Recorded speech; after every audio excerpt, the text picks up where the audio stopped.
नाजरीन अस्सलाम वालेकुम। आप देख रहे हैं शाम दक्कन और मैं हूं इस्माइल रेहान। एयर इंडिया के 3 अफसरान पर हुई सख्त कार्रवाई।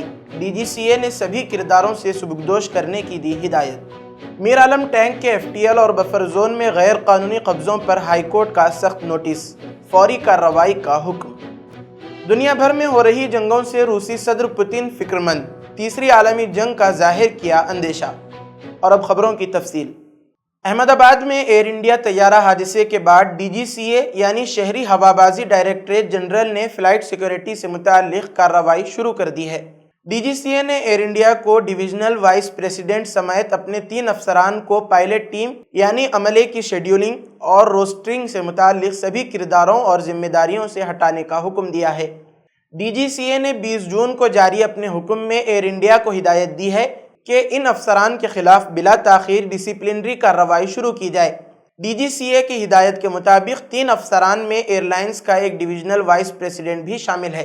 DGCA ने एयर इंडिया से 10 दिन में इस ताल्लुक से रिपोर्ट देने को भी कहा है। अब रुख करते हैं अगली खबर की जानिब। हैदराबाद में मीर आलम टैंक के अतराफ गैर कानूनी कब्जों के मामले में हाई कोर्ट ने इंतहाई सख्त मौक़िफ़ अपनाते हुए फौरी कार्रवाई के अहकाम जारी किए हैं।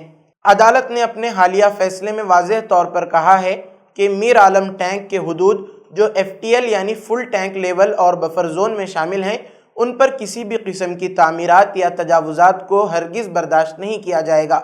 हाई कोर्ट ने महकमा आबपाशी और रेवेन्यू हुकाम को मुकम्मल इख्तियारात देते हुए हिदायत दी है कि वह ऐसी तमाम गैर कानूनी तामीरात को फौरी तौर पर मुनहदिम करें। इसके क़त्ए नज़र इन ज़मीनों पर दावा किसका है।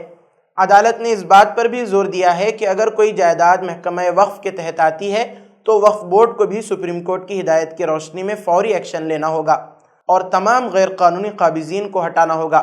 इस हुक्म की रोशनी में 28 जून को सुबह 11 बजे एक मुश्तरका सर्वे का इनेकाद अमल में लाया जा रहा है, जिसमें महकमा आबपाशी, रेवेन्यू, GHMC और दीगर मुतल्लिका इदारे शामिल होंगे। अब बढ़ते हैं अगली खबर की जानिब। रूस के सदर व्लादिमीर पुतिन मुख्तलिफ मुल्कों के दरमियान चल रही जंगों से पैदा हुई सूरत हाल से काफ़ी फिक्रमंद हैं और इन्हें दुनिया तीसरी आलमी जंग की तरफ बढ़ती हुई दिखाई दे रही है। पुतिन ने कहा कि इस वक्त दुनिया में टकराव के लिए बहुत सारी वजूहात हैं और वो अब बढ़ रही हैं, जिनकी वजह से जंग जैसी चीज़ें सामने आ रही हैं। उन्होंने कहा कि रूस इस वक्त यूक्रेन से लड़ रहा है और इसराइल ईरान में शदीद टकराव जारी है। ईरान में जिस तरह से जौहरी ठिकानों पर हमले हो रहे हैं वो फिक्रमंदी की बात है। इसी के साथ शाम दक्कन का इख्तिताम होता है। इजाज़त दें, अल्लाह हाफिज़।